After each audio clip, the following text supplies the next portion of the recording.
Welcome to Hustle and Heart, finding success and fulfillment on your own terms. The podcast that's here to educate, inspire, and help you step into your power con mucho amor.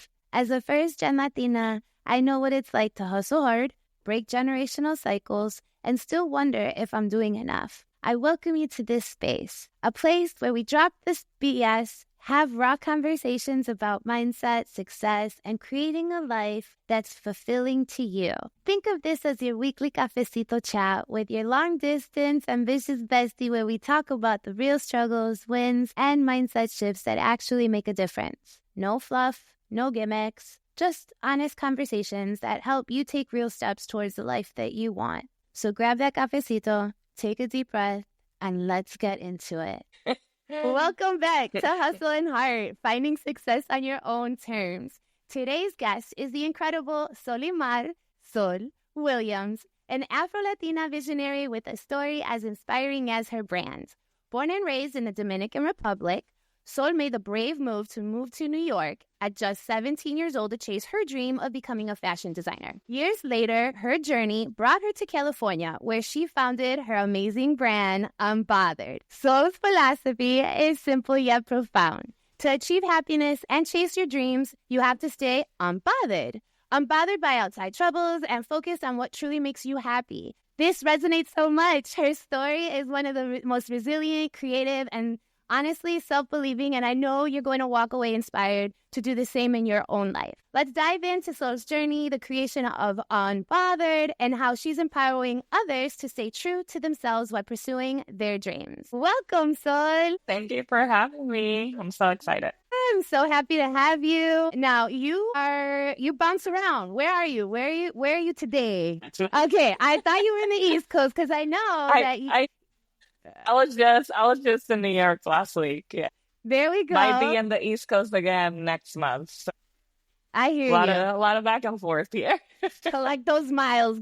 rack up those miles. Well, I don't want to take too much of your time because I really want you to have the mic and share your inspiring story because I know that growing up, if I would have heard this episode or would have heard from you, I think it would have probably lit the fire way sooner than I allowed it on my own. So without further ado, can you share your experience and just how you became where you are today with Unbothered? For sure. So, as you mentioned, I grew up in the Dominican Republic. I always was into fashion. I loved looking at the magazines. I loved putting outfits together. I was very particular about the things I wore, the confection of them.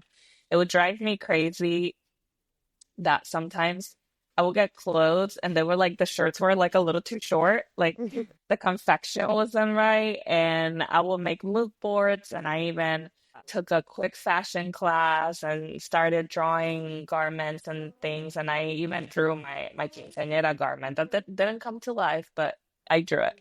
And so Unbothered was kind of the next logical step. I always wanted to be in the fashion industry. The reason I don't think I was ready to do it sooner than I did because I worked many jobs that helped me understand what production is, how to speak with factories, what MOQs are, what quality control is. And so I feel that Unbothered came at the right time into my life because I was also struggling with what type of fashion I wanted to put out there, right? Trends come and go.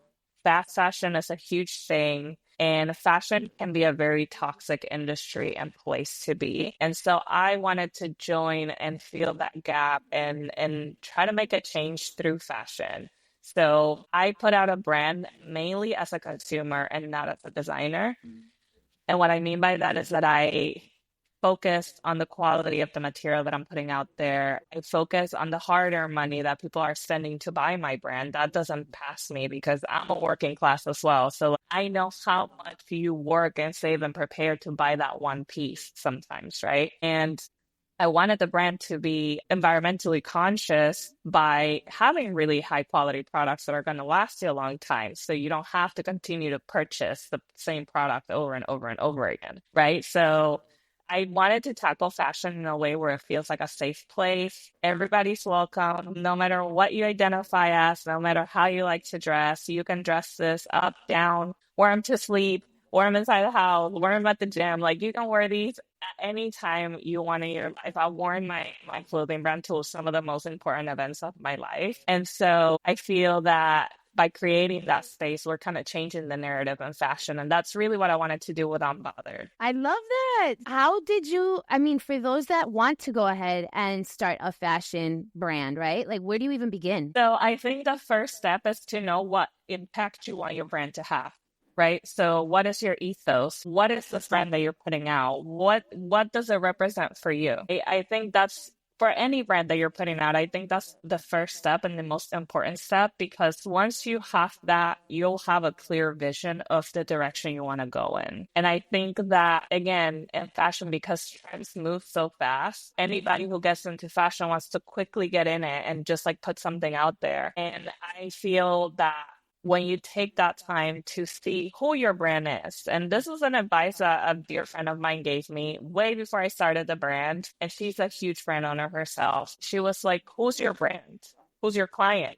Write them down. Write down the characteristics of the person who will purchase your brand. And that's how you come up with a name. And that's how you come up with your brand concept. And so that's exactly what I did. I wrote down a person. I wrote down all the qualities. They dress however they want to dress. They don't care. They're happy. They only do what makes them happy. They see fashion as something that's fun and creative versus something that's constrictive. They like to be comfortable. And that's where the name Unbothered came about. So I think taking that time at the beginning, taking the baby steps, learning to crawl before you walk, before you run, it's very, very important. So that would be my biggest advice, is to be clear on what you want your brand to be, because everything else kind of falls into place after that. And not to be, well, I will totally be my marketing nerd right now, but that one step helped you achieve that. But then also it helps you build, it weaves out the foundation of your brand later on, moving on,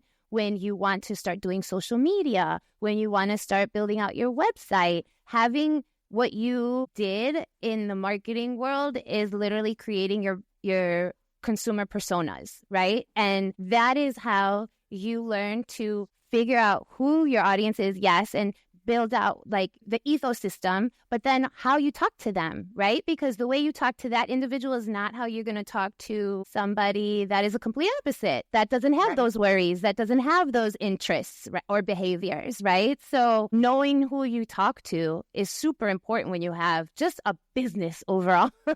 Exactly. But then it is crucial. It's like pillars. It really is. It's figuring out. And then also, too, you learn exactly what areas gaps there may be for that particular individual. The more, I would always say, the more specific you can get, the better. Is that how you did it? Yes. So down to the pricing. So again, what's lacking in this individual's life? If I'm putting myself in the average consumer's shoes, we're not rich, right? We're working class. Why wouldn't that individual buy my brand? Pricing, right? There's a gap in the market. You can either get the very cheap quality clothing that you wash once and it's gone, right? Or you wash it maybe a couple times and it's gone. And those are $20, $15, so on and so forth, right? And then you have the $90, $100, $150 items that are capsule items. You'll have them for hopefully for a long time, right? Based on the price range, based on the material composition, right? And I was like, well, I don't want the $20 shirt that's going to wash off once. And I don't have the means to always buy these $150 items, right? And so that individual needed that in between pricing with the quality that I offer. So it does, the more you narrow it down, the more things start to come up, the more questions start to come up for yourself as a brand owner, right? Of like, what's missing, what you need to add, what direction you need to head in, what people are looking for. So it is definitely a crucial step to starting any business, I would say. Did you do it all by yourself, or did you have like anyone helping you when you started? All by my lump sum. So talk about that. Take us to those moments, girlfriend. Take us back to that. It was an up and down. So a lot of, well, and maybe people who follow the brand do know this, but I started the brand in 2020. So if you see like my branding and the establishment of the brand, it'll say 2020. right? But if you look at my anniversaries, there's a year and a half of like kind of discrepancy. And the reason for that is because that's how long it took me to find the quality that I wanted to put out. So I was going the third party way. I was also working on a full-time job at the moment. So I had limited time to do what I needed to do. So I was trying to contact local businesses, trying to get shirts produced within the US and doing all that stuff. Needless to say, I did an entire production. And when I got it, I was like, this is not the product that I want to put out. Like, this is just not it. It's not giving me the fuzzy feelings. How can I sell this to somebody else? Right. Yeah, yeah. And so I was like, start from scratch. And I was like, what do you do at your job? You talk to factories. Find a factory. So I started looking for factories. So then that starts a whole cycle of like talking to factories, negotiating, sampling. And I don't think a lot of people know truly how much it goes into creating a brand. But from me working in a space where I did sourcing, again, that comes with like you said, the timing is it's always what it needs to be. I had been preparing to do this for a few years at my current job. And so when I started reaching out to factories, I knew the lingo. It wasn't intimidating. I knew that I need to do sampling to see the garments, to try them on, to wash them, to see how they work. So that was, I feel, what truly gave me confidence as a business owner and what let me know that I can do this, because it is very, very intimidating, and doing it all by yourself without anything to fall back on, with your own funds, your own time. I did everything from pictures to website to concepts to drawing the logos to approving the logos to getting the mock-up. I did everything myself. Wow. And so it's very overwhelming, but I think a huge thing that I told myself is like, so long as you can get the quality, everything else you can fix along the line. So yes, maybe your first photo shoot won't be like this huge, perfect production, right? The important thing is to get photos. You'll sell the product. Just get the photos, right? Maybe the website is not the best thing, right? I started with Squarespace and then I moved over to Shopify because then I figured Shopify was better for e-commerce, right? So like, I think that what holds a lot of people back from starting a business is those difficult stages, or those figuring it out stages. And to me, I just took it as a learning curve, right? It's just a decision and then I can change it later on. It's not forever. Nothing is permanent, right? So it was very intimidating. It was very nerve-wracking. It was very time-consuming, but it all paid off in the end because I have the brand that I'm proud to put out there. Yeah, you birthed it. You took time with it. I always say Rome wasn't built overnight. You know what I mean? It took years for that beauty to be what it is. But I will say, out of your story, what I think is super awesome is that you utilized when things didn't go your way right away, which is expected. We can't expect things to always be our way, right? But you didn't allow that to completely knock you down and give up on your dream. If anything, you just stood your ground and you took in your own talents. You took what you already got, like Mariah Carey, when she's like, I'm doing the best I can with what it is I got. You know, when she got the meme. Literally, I love that meme because it's not just New Year's. It's like every day of my life. But especially from hearing your story, it's like you did the best you could with what you got and then you transformed it. And although it didn't happen overnight, but like you making that shift in your mindset of, okay, that's just a challenge. Wipe that out. Keep moving. What's the next solution? And then using the way that your 9 to 5, your job, you know, to help you to get insights, to figure out how you would do things your way and connections. Like, I feel that's another thing people sometimes forget, that you have these innate traits and talents that other people have paid you to do for them. Yes. You know, that you can kind of, if it's not apples to apples, at least you can learn from it, tweak it, and make it work for you. And it sounds like that's what you did. Yeah, no, and I 100% think that nothing happens in life without a purpose, right? Yes. So everything that happens to you, good or bad, it's leading you to a bigger purpose. It's leading you to your next step. And so when I look back at all those jobs I worked, I learned so much from every single job. So much that helped me build my business. You know, so I always tell people, because people are like, you worked in so many fields, you've done whatever. And one thing my grandma always says is that you can never learn enough So You true. can never learn enough. So true. And so I like when I started doing my business and I was talking to my husband, I was like, I'm chatting with factories. So mind you, it's like midnight. I'm texting. Obviously the factories are in China. So like I'm texting these people at midnight my time, right? He's like, what are you doing? And I was like, I'm talking to the factories. They don't want to do samples, but I'm trying to get them to do samples. And he's like, do you know how to do all this? And I was like, yeah, this is what I do at work. Like I talk to factories. And so and so like, you know, I was like, it was something that at first I wasn't thinking about. I wasn't thinking that I had all these acquired talents, right? Or all this knowledge that I've acquired over the years. And once I took that first step, I was like, girl, you can figure it out. You can figure it out. Whatever you don't know, you can learn, but use what you've learned because you were working for all these people, making them money, making their company successful. Do that for yourself now. So once you have that shift where like, you're like, I know this, I got this, like takes you so many places. It's that believing in yourself right there. I had this conversation too, not too long ago about if there's one thing the world of being a small business owner, self-employed, 1099 or freelancer, whatever, like is if you don't believe in yourself, you're screwed. Like you will not go far and you're already cutting yourself short. And for those people that are thinking of like, oh, should I do this? Should I not? You best check yourself and see if you believe in yourself first, I think. Yeah. My personal opinion. Yeah. But yeah, and what I love, so I don't mean to interrupt you, but what I love telling people is like some people will come up to me and it's like, oh my God, you're so confident, like you just dive in head first. And I'm like, well, first of all, I personally feel that the first step is the hardest. And so if I dive in head first, I've already took the hardest step. Yes, I might fall. Yes, something bad may happen. Who knows? But nothing is that deep, to be honest. As long as I'm well, my family is well, everybody's healthy, nothing is that deep, right? But what I tell people is that I'm good at faking it, right? Talk more about that, Sol. So I believe that if I go in with confidence, even if I personally don't feel confident, right? Even if I'm shaking in my boots, even if I'm like trembling, if I go in and I'm like, well, let's fake it, girl. Showbiz.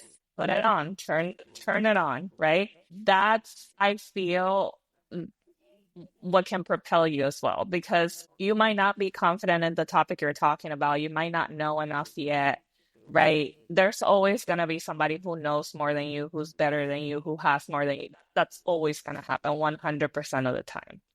Right? I was actually watching a thing with Anne Hathaway where she said she was a replacement invite to an event because Sarah Jessica Parker couldn't make it.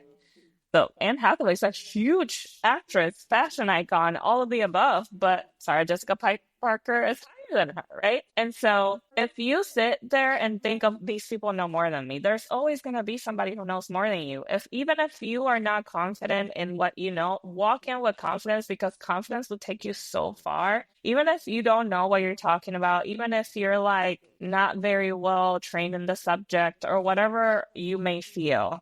If you fake it, it's gonna come through. Like I've talked to so many people. Like I work in real estate, right? And I work in a very specific sector of real estate. And I've been on phone calls and they're like, oh my God, how long have you been doing this for? And I'm like, a couple months. And they're like, you sound like, your stuff. And I'm like, oh yes, and it's mostly me faking it. It's just a tone. It's a voice tone, right? The way I'm talking to you now, if I came to you and I was like, Vanessa, yes, this podcast, like, right? It comes off different versus I'm coming to you assertive, right? Yeah. So I always tell people, confidence comes. It will come to you. You'll get more confident if you know more about your subject, but fake it. Fake the confidence. It's okay. It's okay to not always have it all together. You can fake it sometimes, You see it all the time online. Instagram is a highlight. Yes. Literally. We all fake it for the gram. Do the same thing in your real life. Walk into that conference room. Walk into that meeting. Walk into whatever it is that you're going in life with confidence, even if you're faking the confidence, because that will help you get further as well. What would your words be as like a big sister to someone who did that, right? That they put themselves out there, they took the chance, and then it didn't go their way. What would be your words of wisdom? Try it again. There we go. I love that. Always try it again. Yeah, because it might have not been the right time. It might have just not been the right opportunity. There might be something bigger waiting for you. Again, I don't see anything as a fail, but more as a learning lesson, right? None of us, let's be real, none of us know what we're doing in life in general, right? Never before, especially now. Like, what other generations had COVID? What other generations had, like, work from home, Exactly. everybody? You know what I'm saying? Like, Like, nobody knows what they're doing. you think, again, it goes back to faking it, right? You see your parents and you see them adulting and you think they have it all together. And you're like, yeah, no, once I turn this age, everything is Yeah. gonna click. Yeah. And then you turn that age and Hey, nothing what happened? clicks. You're like, What I'm happened? I'm still a teenager that has to go to work and gets money, and then I gotta know how to pay bills and like, right? We're Facts. we're all Facts. faking our way through life. Let's be honest, right? So Facts. like, I see everything as a learning lesson. None of us are perfect. Things are gonna happen. Have that expectation that things are not going to go your way. Be prepared, because I would say, especially when you're a small business owner, 9 times out of 10, things don't go the way you planned them, That's so right? true. So You might true. limit yourself. You might say, I have a goal of $500 to sell today, and then you sell 1,000, right? Maybe you sell 250, right? And some people will look at that 250 like, damn, I didn't reach my goal. I found, no, you sold 250. You still have people that came and bought from your brand, right? So I would always say, don't let that one, two, three, four, five instances where you heard the no get you down. Yeah. Cry it out. Do whatever you need to do. Do the sage, the Palo Santo, do whatever you need to do to get yourself back up. Feel the feelings, because the feelings need to be felt for you to move on. But then dust yourself off, get back on that horse, and continue to push forward, because there's something so much bigger waiting for you. The way my goals have come into fruition, I never see it coming. And after it happens, because I'm always looking at the negative, right? I'm always looking like, dang, like I didn't get this. Okay, let's keep pushing. Oh my God, this didn't happen this way. Let's keep pushing. And as I've gotten older, I start to see everything I've planned come into fruition in different ways, not in the way that I have planned, but in different ways, in different timelines. Maybe not as grand of a gesture as I expected it to be, right? And then I sit back and I'm like, this is what I wanted. I got it. It happened, right? So I would say always keep trying, get back up and continue to try. That 10th time will be your yes.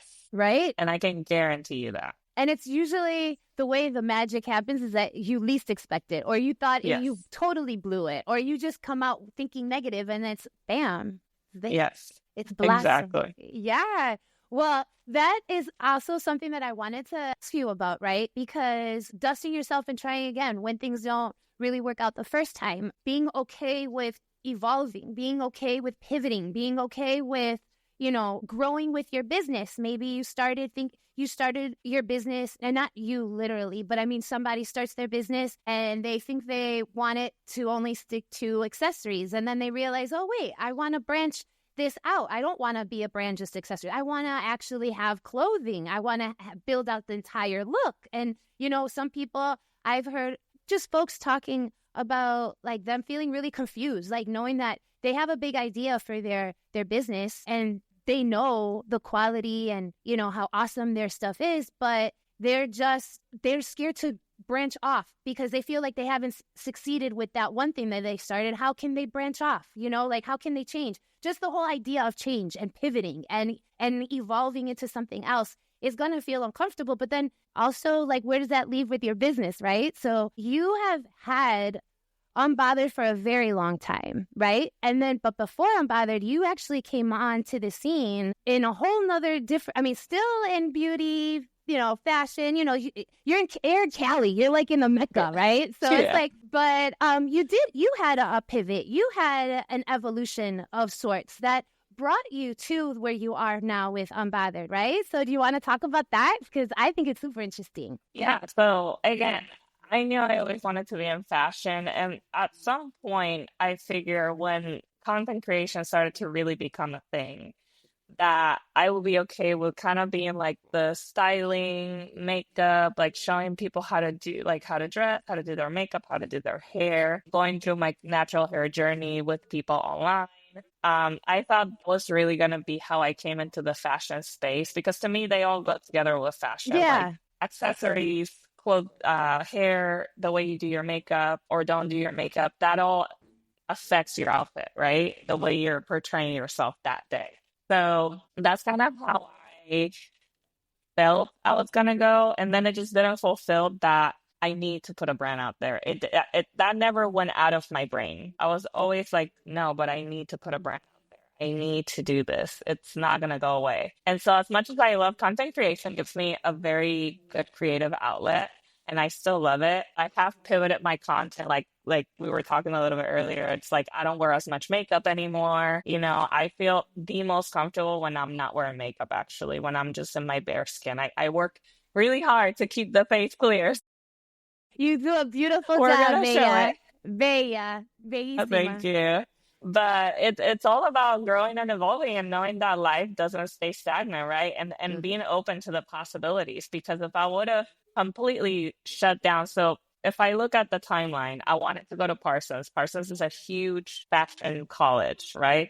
Couldn't do that. Parsons is really expensive, and I just couldn't go to that school. Moved to LA, then couldn't immediately get into the fashion brand thing. Even with my brand, there was a lot of things that went wrong before I could launch it. And if I look at that, I wouldn't have a brand. But because I was open-minded and I pivoted and I tried different avenues, and I think that's very important to scratch off those ifs, right? But what if I just do this instead of that? What if I do that? So I've done so many things, but it's because I'm trying to figure out if this is my ultimate goal. Is this really what I want to do? Is putting out a brand really my calling? Or can I do fashion through this avenue? Can I do beauty through this avenue? And so I just experimented, and I love content creation, but being a brand owner is truly my first love.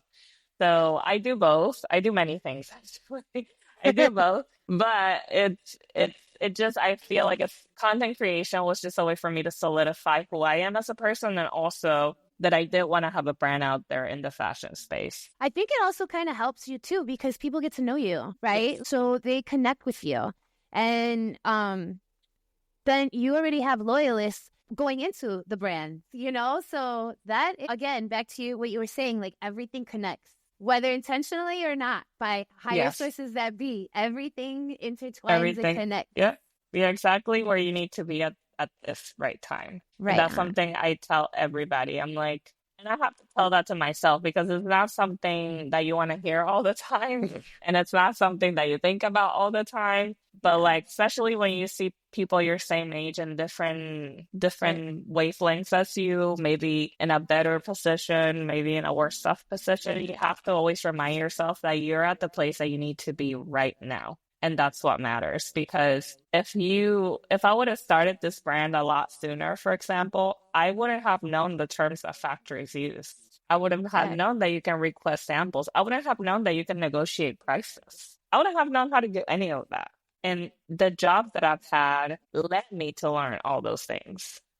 So as frustrating as it was not being able to put a brand out sooner, and sitting there and be like, I'm 25, and look, I haven't accomplished my dream of being a brand owner. I'm 26, I'm 27, I'm 28, it truly happened when it needed to happen, and not a moment sooner. And I'm grateful for that. Now, looking back, it is frustrating when you're in the thick of it. Yeah. But when you look back, you're like, no, I would have probably messed that up big time. Yeah, I laugh because I feel that on 1,000 levels. On 1,000 levels. So let's talk about where you want to take Unbothered. Where do you see the brand, or where do you want to take the brand in 5 years from now? Yeah, so I would love to be in the retail space in 5 years from now. I would love to expand it, maybe do capsule collections of more collectible items, and keep it unisex, but find those collectible items that people can buy, vintage. I want to continue it in the comfort, but grow it in a way where, again, you can wear this to any event in your life, right? By putting the pieces together.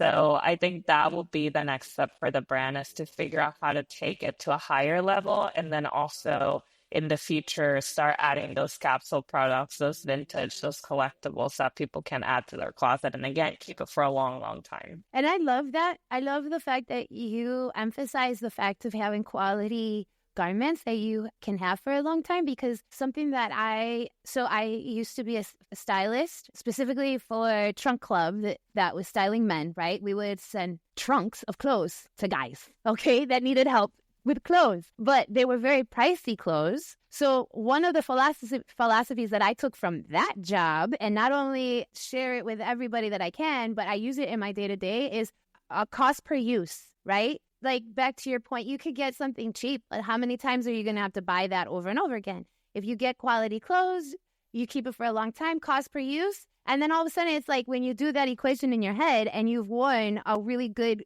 awesome, timeless piece, great quality for at least 10 times, do the math. Like, it comes out like way cheaper than you can ever get any cheap garment, you know? So Exactly. cost per use, whenever Yes. cost per use is really, really key when it comes to, like, you know, when you're like, should I spend this much money on that? 100%. And I think and that's what number one thing for me, because I was so gung-ho about sampling every single item that I put out. Every single item that comes out in the brand, I've worn for months. I've tested That's it, I've awesome. washed it, I've like pulled it.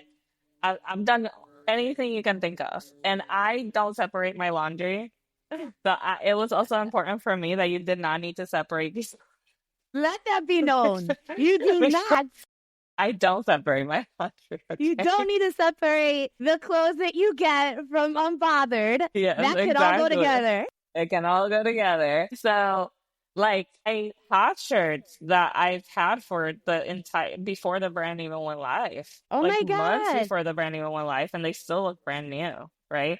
And so, like, that's, as a consumer, that's all I can ask for, is to have something that's gonna last me a long time. Because again, I value every single penny people spend on the brand. And so if you come to me with the money you've worked so hard for, and I consciously can't sell you a garment that you're not going to be able to wear more than a couple times, you know? Yeah. So I think the cost per use is a huge thing. And I think that looking for the brands, not only my brand, there's a lot of brands out there now that are really putting a lot of thought into their product.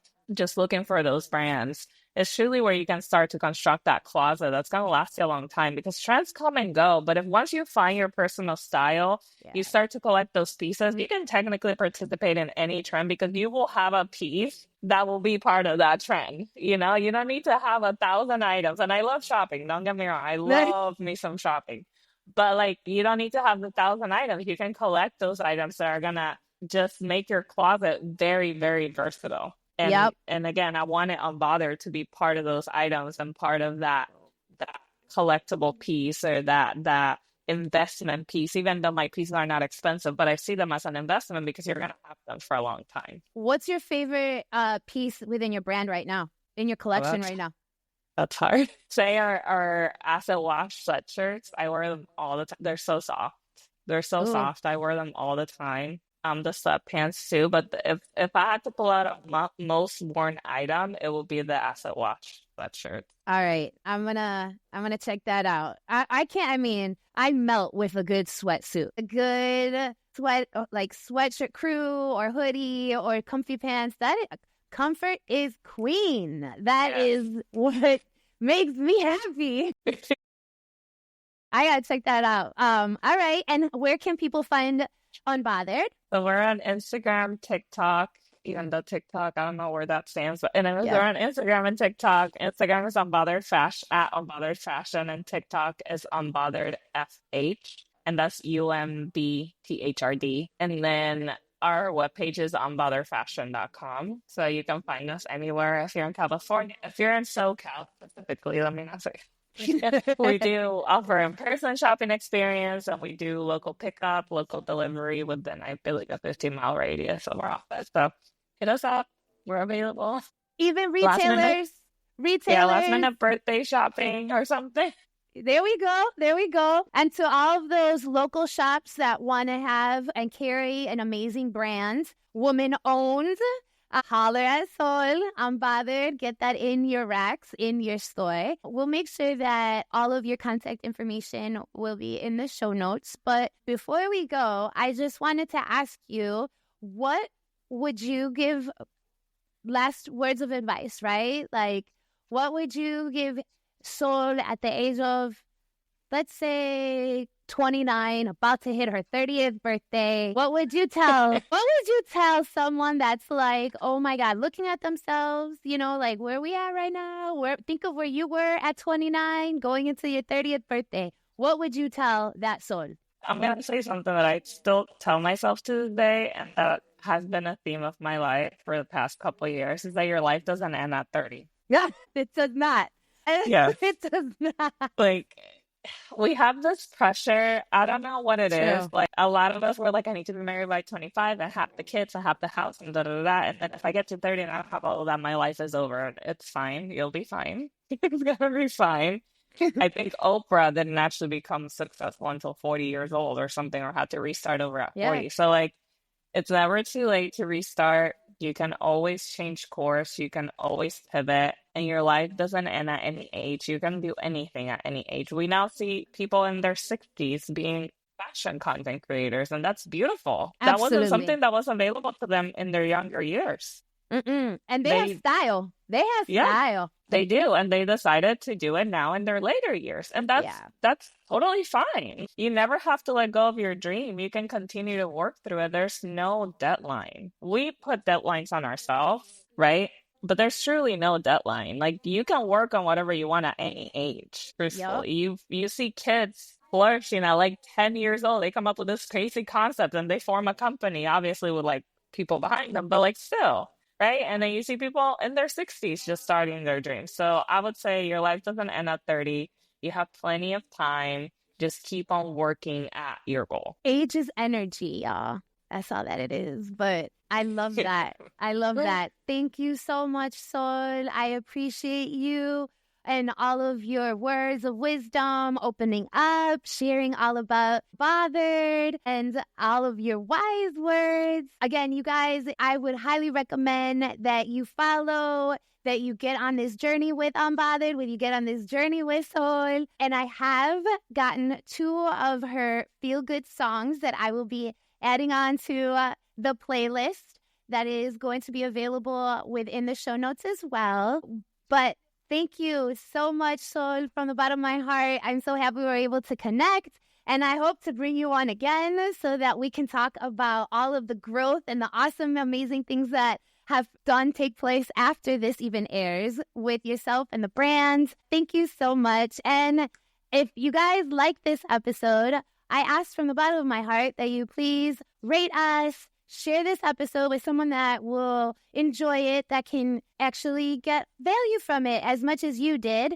And you can find us on where all podcasts are played, Spotify and Apple Podcasts. And you can get in touch with me if you would like to be a guest on Hustle and Heart, finding success on your own terms. Till next time, mi gente. Before you go, let's keep the conversation going. If today's episode resonated with you, then share it on your stories and tag me. I love seeing how these conversations land with you. And if you're ready for more, I welcome you to join my newsletter community where I share exclusive insights, mindset shifts, and tools to help you grow not just your mindset, but small biz too. All the details are in the show notes. This is Vanessa Betances signing off. Keep building, keep believing, and keep showing up for your dreams, mi gente.